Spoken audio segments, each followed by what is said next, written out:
Welcome to United Shades of Gray, Conversations of Race in America on WSGW. Now, here is your host, Kareem Bowen. Good evening, ladies and gentlemen. Welcome to another edition of United Shades of Gray, Conversations of Race in America. Today, we're going to be talking a little bit about preserving legacy. Where are our fathers? I have been trying all morning to make sure that I got the our fathers correctly, because sometimes it can be a tongue twister.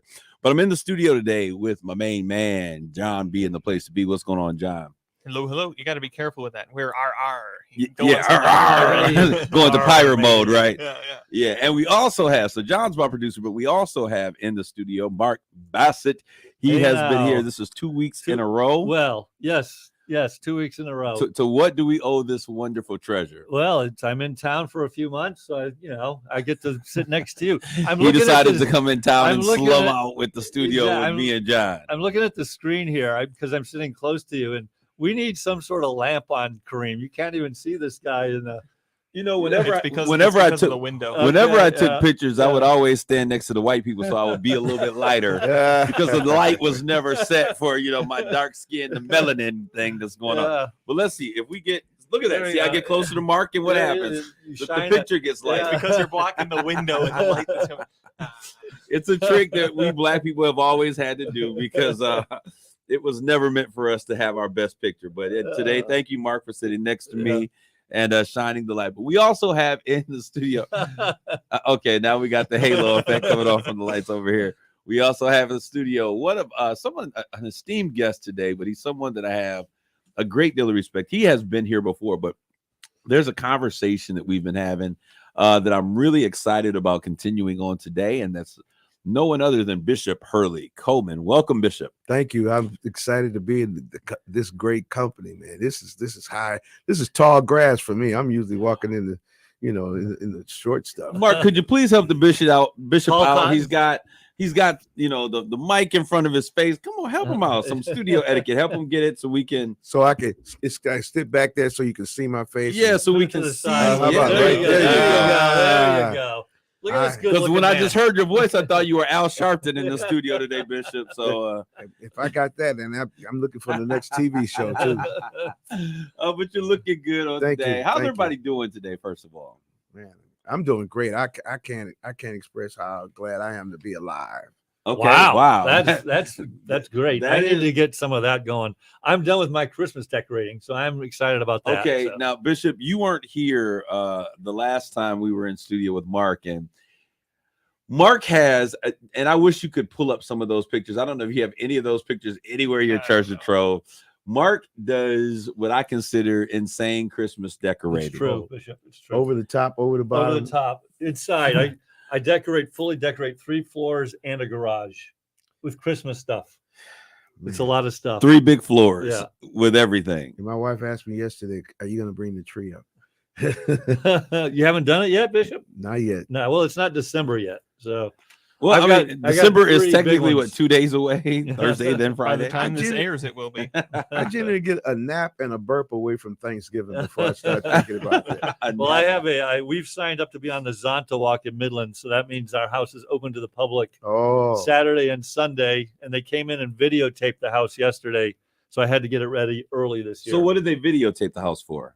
They put it on the site for people who can't do a live tour. So there's a virtual tour. I'll send that to you when it's out. What does that cost, Mark? Is it just a donation that people are giving? Yeah, I don't know, to be honest. I think it's $5, and there's 5 houses on the tour. Okay, cool.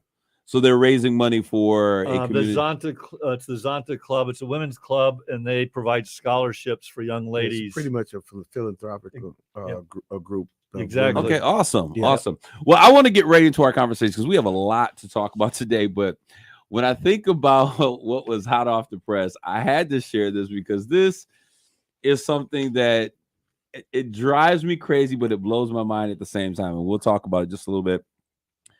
Just recently, hip hop artist Pharrell. You guys familiar with Pharrell? Of course. Yep. Okay, Pharrell. Everybody knows who Pharrell is. He's a producer as well. Look, really. Of course, more of a producer than hip hop. He is more of a producer, but as of recent, he's been doing a lot of other things he's gotten in Despicable front of the Me. mic, right? Yeah. And so Pharrell he's forged a deal with Louis Vuitton.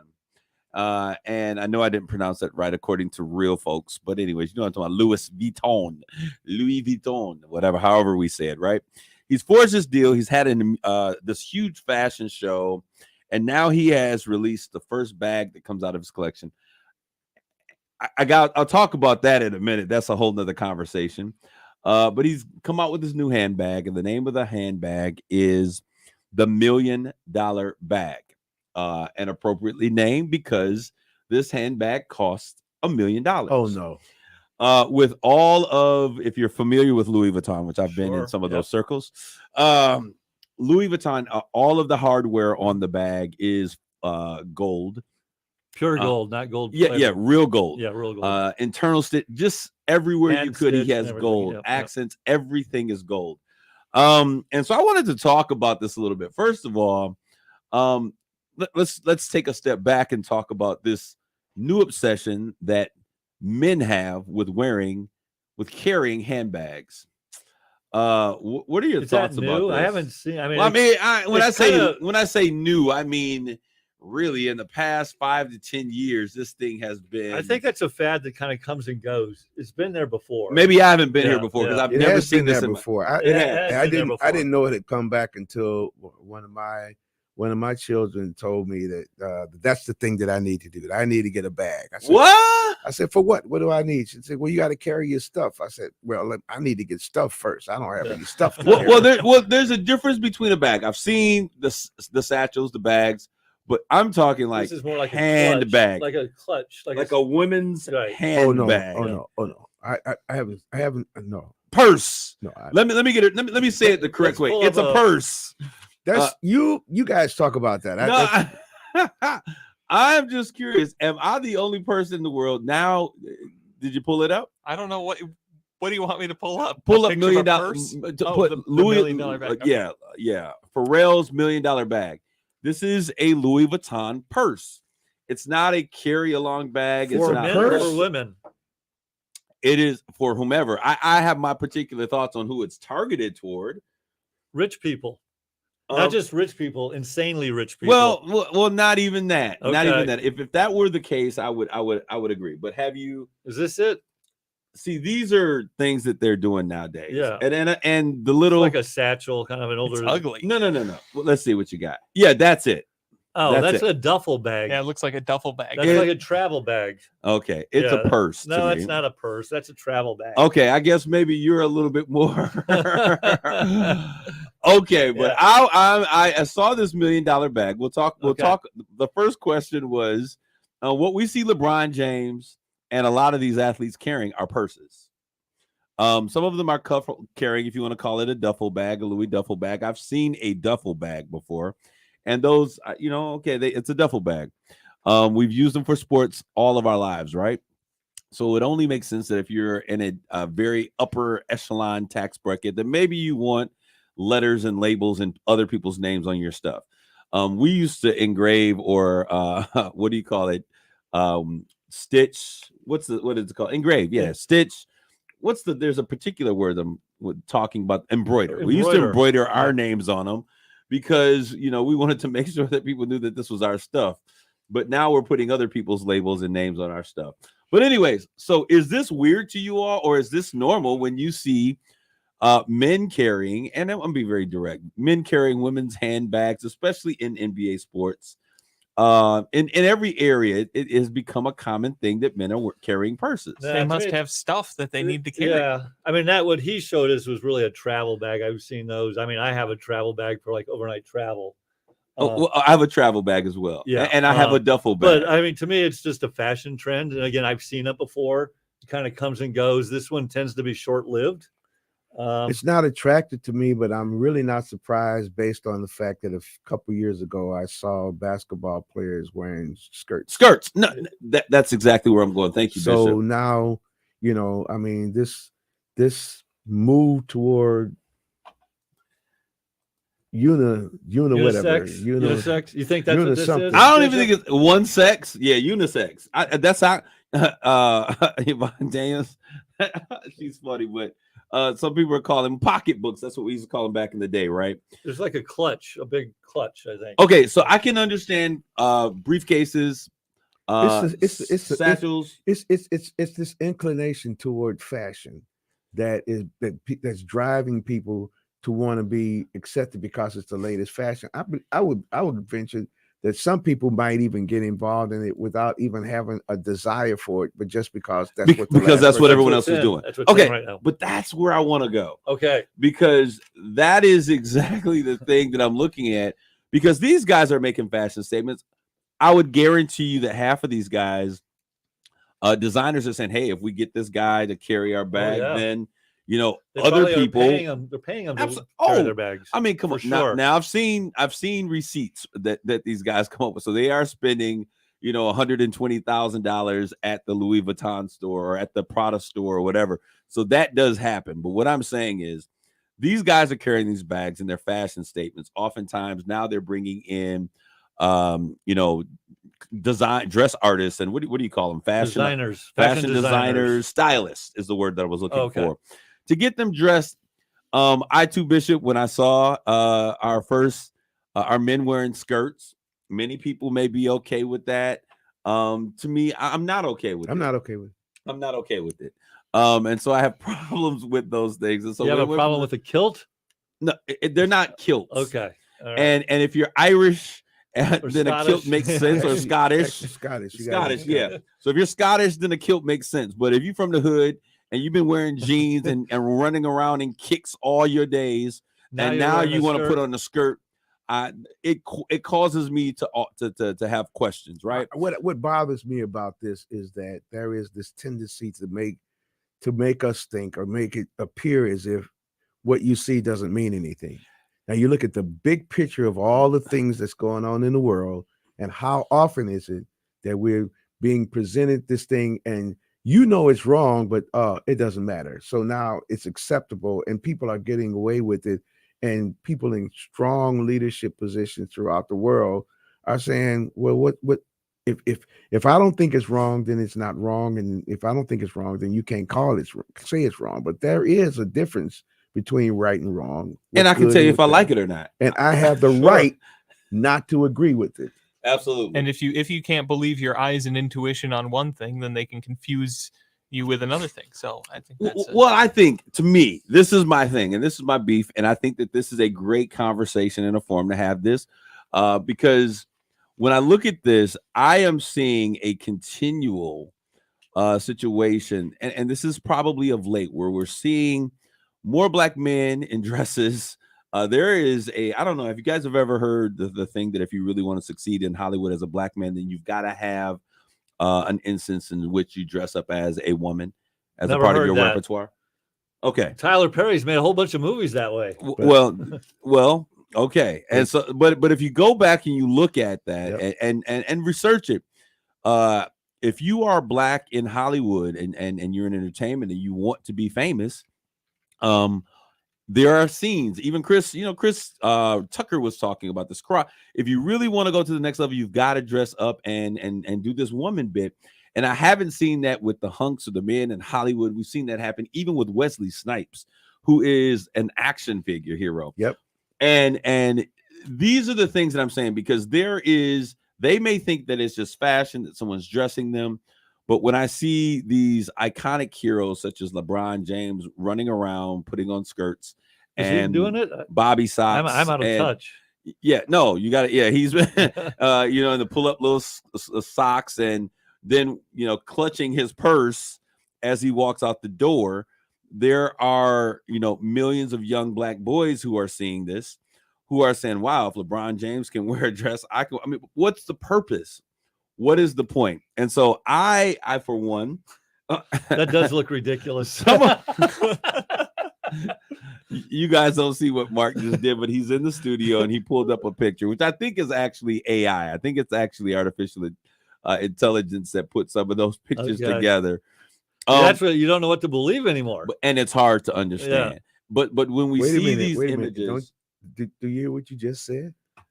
You don't know what to believe anymore. No, absolutely. What is believable is changing so much that it's intentional, And pretty soon it won't matter what you believe. because it's blurred the lines to where people it's acceptable. Well, there's so much misinformation as well. And so I guess there's Yep. people out there that think that, you know, hey, it's okay. We'll all wear skirts on Sundays and we'll wear pants on Thursdays. I'm not.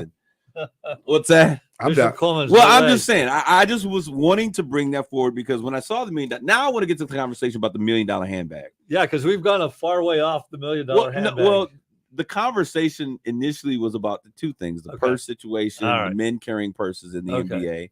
NBA, a place which is forever seen as masculinity. Some people may say toxic masculinity. There's a lot of that there as well. But now we're seeing them wearing skirts and handbags. So I guess people who talk about toxic masculinity are probably excited. But the other thing is the $1 million handbag. Who do you think this $1 million handbag that Pharrell has created is geared toward? Well, I'd have to see it again. If it's an overnight bag, It's $1 million handbag. Yeah, I mean, the You're not, ultra rich. you're not actually You going to gotta be be carrying worth- it around. you've got to be worth people worth hundreds of millions of dollars. They'll carry around $1 million bag. No problem. Who do we think this $1 million handbag It's the is same from? market that buys anything else for $1 million. And the people Well, that buying a house for $1 million is a lot different than buying that's a exactly handbag what I'm for $1 saying. million.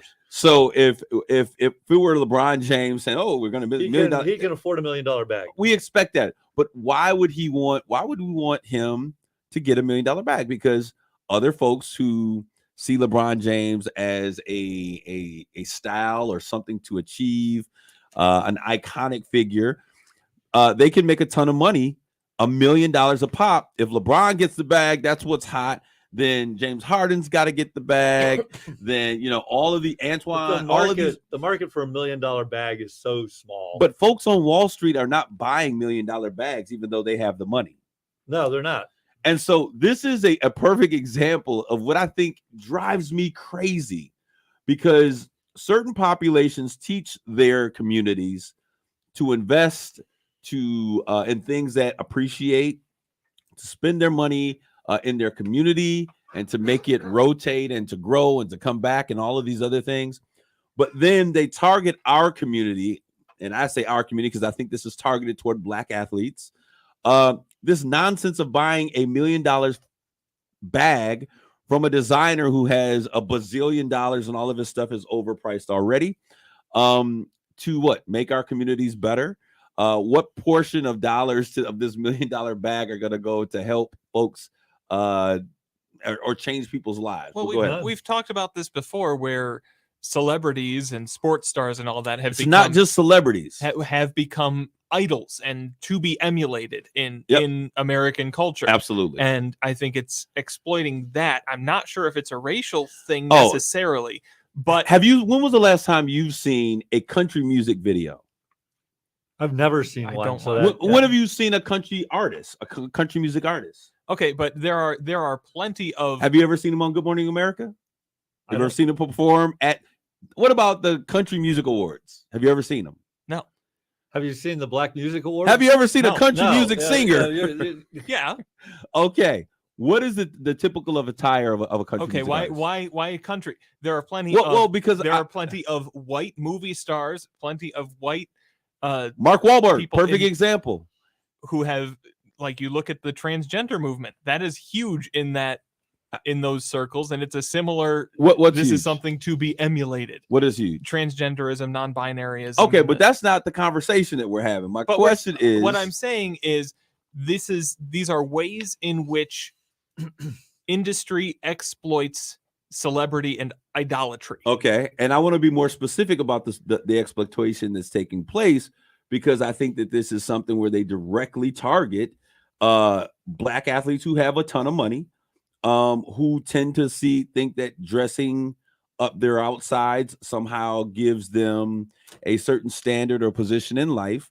And this is what I would consider capitalism, capitalizing off of the But that- foolishness of that particular group, instead of really doing something that can really make an impact and make change happen. Well, those are two different things, because I think companies like this. How are target- they different? They target all different segments. Who's of the public. producer of the bag? Louis Vuitton. Who's the They're designer of using the bag? Pharrell. I don't know if Pharrell did They're anything using with this Pharrell bag for other than why his would they use name. Pharrell? Do you think that they're trying Well, to they're influence- probably targeting a specific market. So what would be Pharrell's market? Probably black music, black athletes. That's- Here's where I was going though. If you'd let me finish. Would Okay, you let go me- ahead. They use other celebrities to target different markets. So this isn't a racial thing. They're using specific celebrities to target specific markets. This is $1 million bag Mhm. that is produced by a black producer that has a urban following Sure. and a hip hop culture realm in which he Right. operates. Okay, so I get target marketing. It's Yep. it's what we do. It's how businesses make Right. money. Yep. But why would you target this particular population with $1 million? It's the Because they first. have a lot of money. It is the first ever of its kind. Well, no, I don't know how much of a Birkin bag. I mean, there are other very expensive items out there. That, like Warren cars. Buffett has a lot of money. Sure, he does. Michael Bloomberg has a lot of money. Sure, he does. But they're not going to spend it that way, probably. And they're also not going to attract other people to spend the money. Right. Like that. Absolutely, that's exactly what I'm saying. So Because they're of using. the value. There's a stereotype that black athletes and black. So you music understand stars- what I'm talking? That's Well, yeah, not but like you don't know what I'm that's not talking about. Then racist. That's just understanding your market. and what your are targeting. stereotypes derived from? What is it if it's not? There is. Why is it so hard? Why is it so hard to just say it Say what? that it's true? What is Because true? because the market is targeted. It's not general marketing, No, It's targeted. it's targeted targeted. marketing. and For it's sure. targeted at a specific market. Right. Why is it so hard to say that? It's not. I'm not. That's exactly what I'm saying. But the point being made is that this happens to black people. And that's And not exactly white the people. point. No, No, he didn't say not white Okay. people. I He didn't said say it didn't happen. this particular function, this Yes. particular product Yes, is targeted at black people, according to Kareem's. that's perspective. exactly And what you're I'm saying. saying, but you're saying that it is. I didn't say that targeted marketing does not happen across the spectrum, but I'm saying that Why this is it a racial issue all of a sudden? Then? because the issue is, That's the part that gets me. and this Yeah, is I know. conversation. That statement is the part that gets me. Why is it a It's- racial issue? It's not a racial issue all of a sudden. It's a racial issue because it was intended to be targeted That's to it. a race group. That's it. It's the same thing as I remember how I felt when I first heard about the movie Angry something Chinese. What's the movie? Huh? Rich Rich, Angry Rich Asian. Angry- Angry Rich Asian. Asian, yeah, There's a movie called Angry I Rich think Asian? so. Something like that. something like that. Yeah. I'll Okay. Google it. Go ahead. And that is the same kind of thing that was the stereotypical approach to a lot of things down through the years that have come toward African Americans. Crazy Rich Asians. Yeah, Crazy Rich Asians, and it was categorized as that. It was promoted as that, and it was a stereotypical approach of presenting Asians in a way that was comedic, it was funny, but it could have easily been considered abrasive and abusive and racist.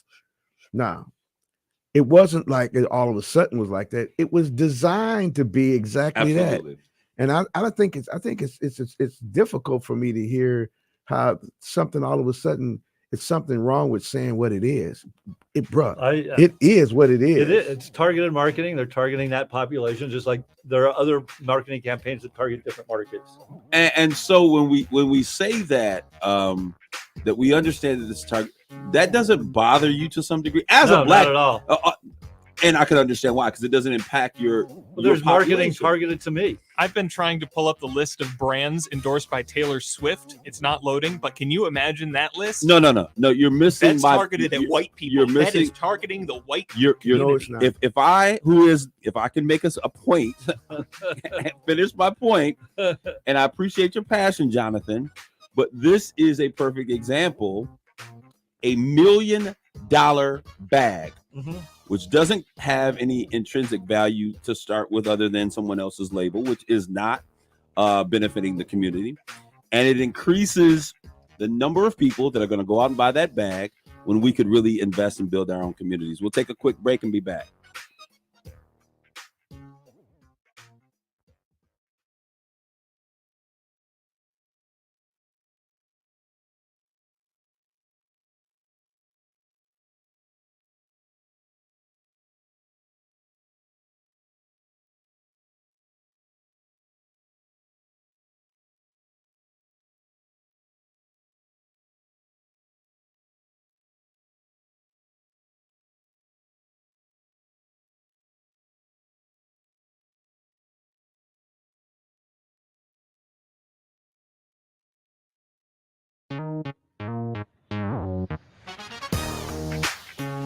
You're listening to United Shades of Gray on WSGW.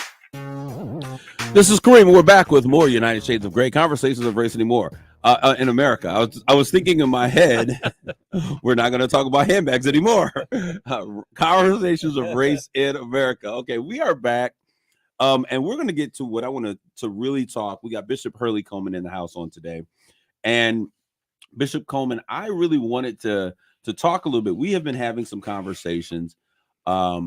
Really, I sent you a message, and we talked a little bit on a concept that came from the African warrior Maasai, Kasaria Ingera, Are the Children Well? And it began a conversation about legacy and passing on legacy. I know that you've been thinking about that. I just want you to share a little bit. When we talk about legacy and preservation of legacy, what comes to mind? Well, the first thing that comes to mind is the appreciation of antiquities.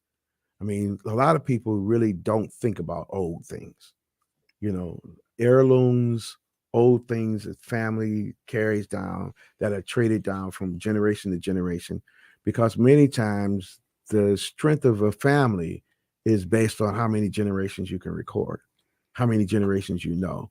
There was a time in my community, in the African American community, where there were always 2 or 3 generations living in the same environment. You got father, grandfather, great grandfather, mother, grandmother, great grandmother. Then you got grandchildren and great grandchildren. And in my church, I had one instance where we actually had 5 generations in one family at the same time in the church, and they were all active and engaged in the church. And what that does is it creates a richness to your culture. It creates a richness to your being. And I've always seen it where the previous generations can strengthen the next generation. So if I look at today's environment, one of the tragedies about today's environment across the racial and cultural spectrum is that young people today don't have antiquity to hold on to.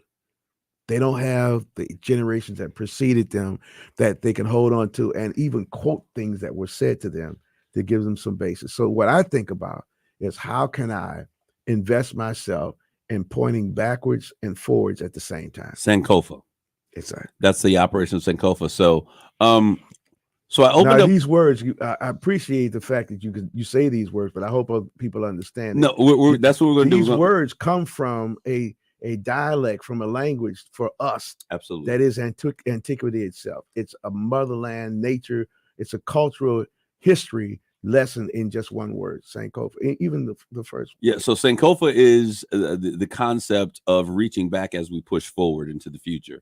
So it's bringing those who are behind, the ancestors, those no man left behind, even including our past, as we forge forward to greatness. But I started with Kasarian Ingera, and I love that. And the meaning of that word, it was a traditional greeting that the Maasai warriors of Africa would use, and it simply meant, "How are the children?" or "Are the children well?" And the response would be, "The children are well." And it sparked a conversation, because what I said was, when that statement happens, it means that the village is well. That's right. Which is critical. And if we look at the village and figure out, it's like, and this is a big jump from where you were, but it's like, I said this to somebody the other day. I said, if you really want to know how valuable young people are in a city, in a government, in an organization, look at their budget. If there's no money assigned to young people, then the value of young people does not exist in that organization. Absolutely. And so then that means that the future doesn't exist. You can't. How do you plan a future without planning for the people who are going to be in that future? And so that if it goes back to what I was saying about young people today that have no antiquity to hold on to, it's because antiquity hasn't invested themselves in young people. And so when I think about this, what comes to mind is the value that we assign to young people, but it also means, what are we teaching? What are the images that we're showing young people? What are we giving them to hope for, to pursue, to trust? What are the lessons that are being given? And that's why the $1 million handbag burned by, it really got my goat going. But what was more important about that conversation, Bishop, and that I began with you, was, where are the voices of our fathers? Yeah. And those who are to impart what we would consider rich legacy, those who are to carry the story and to keep the traditions and those things of value going.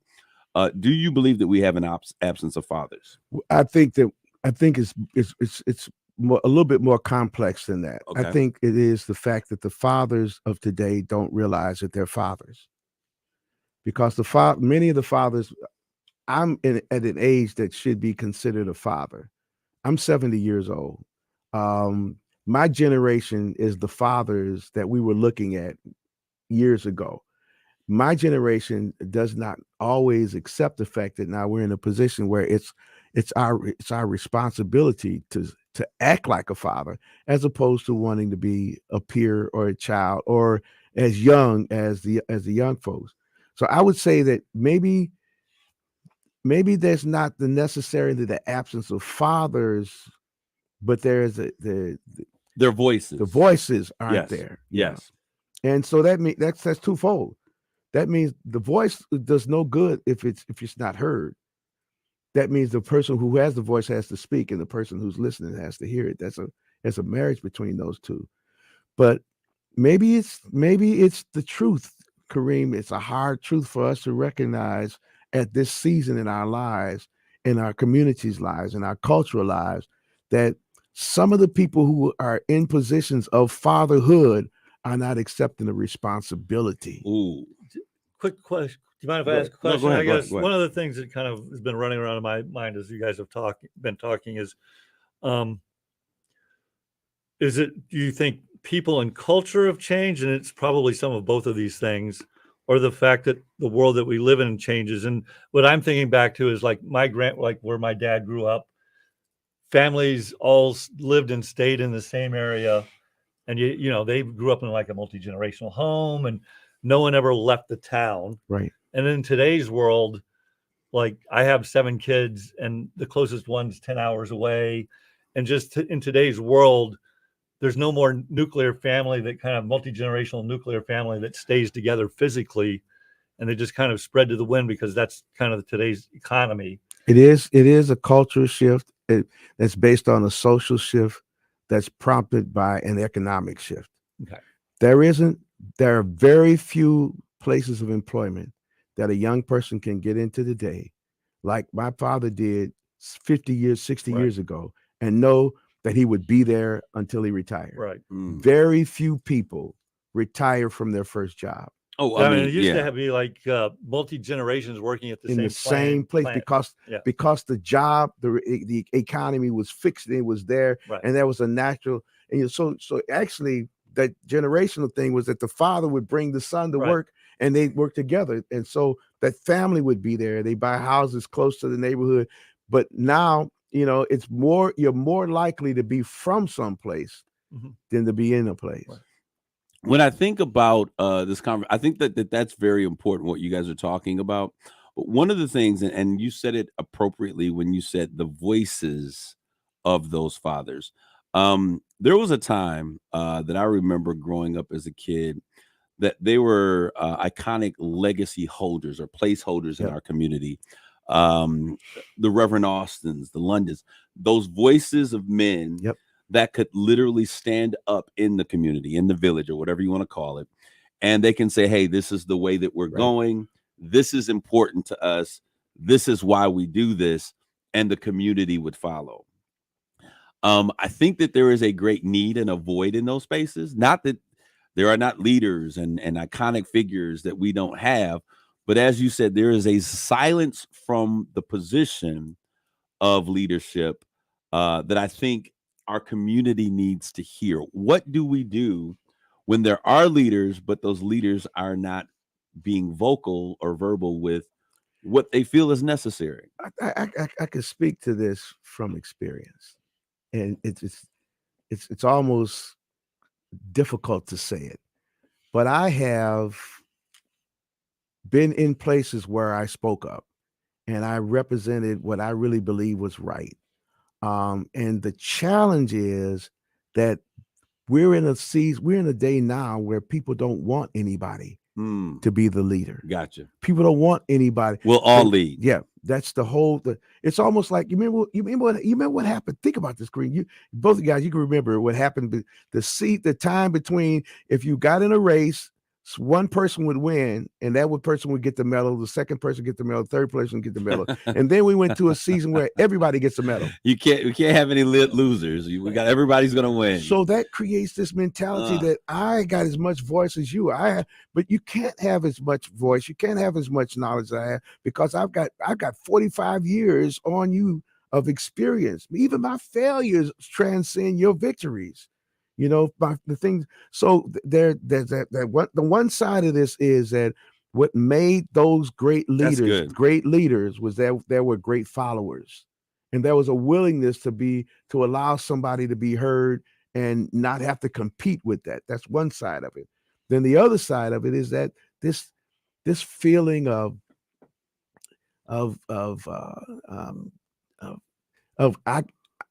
their voice is the same as mine. My idea is just as good as anybody else's. Yeah. Anything goes. Yeah. So that diminishes the strength of one voice over another. You know what? That is such a powerful revelation for me today. I didn't even think about it that way, but you're absolutely right. There has been such a fight from this younger generation to be seen and to be equal. If you think about it, we have literally turned the world upside down, trying to figure out how to communicate with millennials for the past 5 to 7 years in such a way that we haven't really taken into account. And I think that it's important for everyone to be a part of the conversation, but there is a value that we have lost on those who have experience and the voices of maturity in our community. And I think that this and what you started out talking about, Bishop, where some of the older members of communities don't want to accept that position of, okay, it's time for us to pass on what we know. It's time for us to, there's a void there. And as all of these voices try and fill that void, of course, they're going to compete with one another. But I think that why should I keep talking if no one's going to listen? Well, that's I was just going to say that one of the elements of this whole thing is the reality of rejection. The reality of rejection is both sides. Young people don't want to be rejected because they're young. Or older people don't want to be rejected because they're old. So at some point in time, people become resistant to making the effort for fear of rejection. You know what? I want to shift the conversation because one of these things that is very important to me is leadership, and I've been having conversations about who leads matters and the faces of leadership matter. And I know that there are a lot of people, y'all don't realize it, but he is the Don in the community that folks go to, and they ask you these, how do you think we should fare? And they come to you with those things. Recently, and I know that this individual I hope I don't get in trouble for this, but we're going there. Recently, Dr. Pamela Pugh has announced that she was going to suspend her candidacy for U.S. Senator, and which was where Stabenow was, and she's going to move into where race for Dan Kildee for U.S. Dan Kildee's position. Did she come to you and have conversations? Absolutely, she did. I told y'all he's the Don Dada. He's the voice. She did. She's a member of our congregation. Okay, but she's also a person that I have watched her. I've watched her develop and go. But let me tell you who else came. Okay. No, I can't tell you the names. Okay. But a number of other people came to me as well. Is it wrong to talk about who comes to talk to you about? I don't usually. Okay. Because especially when I've decided that I'm going to be in one place versus the other. Okay. I have, let me tell you what I do. I have great respect for people where they are. Okay. This congressional race is really important. And I really believe that this is a good place for Dr. Pugh to be and be a candidate for this. I also think that we've got some other leaders, legislative leaders and other community leaders who are in other places. And I have a respect for them as well. But think about this. Everybody who's in the race right now is either already in an elected position, have running for another position, or thought about being or has been an elected person. There's no reason that anybody like people say, well, why is she jumping out the race now just to get in that one? Well, that would be my question. Everybody else is too. Right. Everybody else that wants to get in the race, they're all doing it. So you can't make one thing wrong and the other is okay. Well, the question that I would ask if I were going to play devil's advocate is, and this is a question of leadership, because if she's coming to you, these are factors that I think that you would say. And I thought about this. I was like, am I going to bring this up? I'm going to bring it up. Saying that I want to be the U.S. Senator and then saying, oh, there's another position available. I'm going to leave this position to go to this position. For some folks, they might say, does this mean that you're going to be able to complete the task? Are you sure you want this job, or do you just want a job? What would you say? The value for her coming to me with that is my exposure in the political environment. And so when I look at the two races, the Senate race is a statewide race, and she was a qualified candidate because she's one of the few people. She's the only person in the Senate race that has been elected statewide, and she served at a statewide level.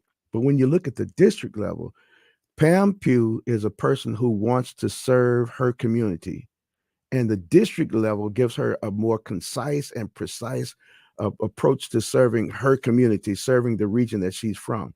It's the same motivation to go to Washington, D.C. and represent her hometown. It's just from a different perspective. It would be the same as if any other candidate who was in an office or running for an office decided, I think I'm going to go for this one, because I promise you, I believe that if this position had been available, they both had been available and open at the same time, we wouldn't even be having this conversation. There would have been a distinctive decision then.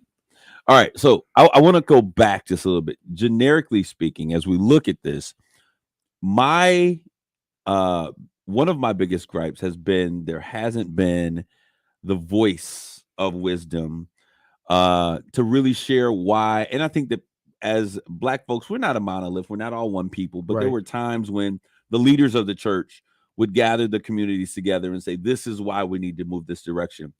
When I look at what's available and what's at stake in 2024, does representation matter? Oh my God. This is one of the reasons that I am adamant about being involved in public conversation. And if anybody's been paying attention, I don't miss. Do you realize, Kareem, that I was the only pastor that actually hosted redistricting meetings? I do realize and the reason is because the conversation had to happen. It had to be made relevant to people, that you have the privilege now of determining your own destiny. This District 8, was redesigned during the redistricting. And it was redesigned to include the four main urban centers from north of Detroit, Flint, Saginaw, Midland, and Bay City, because that area had never had collective representation. And this area, this particular district, has never had federal representation from the city of Saginaw, and never has there been a congressional representation that's from the African-American community. All of those things, plus the finite area of service that the congressional district has, which is different from this area of service of the Senate district, is another critical reason why a Saginaw-based, an African-American who has credentials in political activity would be perfect for that opportunity. This is awesome. This is a great conversation. I'm really sorry for interjecting, but this is what you're talking about. We're talking in politics, and it would be easy to dismiss, oh, this is more political talk. You're talking about a campaign for something. No, this is someone from an older generation talking to someone from a younger generation, but you're on a public platform saying this to anyone that will listen, articulating why a decision is being made and why people are moving in a certain direction. This is what you're saying when you're saying, where are the voices of the fathers? Absolutely. This is community leaders being able to explain why this is good for the community, why something is bad for the community. Why? I'm sitting here watching. So now you got to ask this question. So why is this happening now? And I'll tell you why. It's because someone from a younger generation wants to hear what another generation has to say. Good point. That's a good point. Because honestly, I called you. Yeah, you did. And I'll say this. One thing that I was always taught was to respect the value that maturity has in the room. And as my mama might say, I was raised right. I don't always act like it. And I can be a person who says, no, my voice is going to be heard and I will forge forward. But I understood there is something so unique about this season. And when I began to get upset about, hey, why are we not talking about what's happening on city council? Why are we not? I came to you because you're one of those individuals that I think when I think about the voices that we need to hear, that we don't often hear.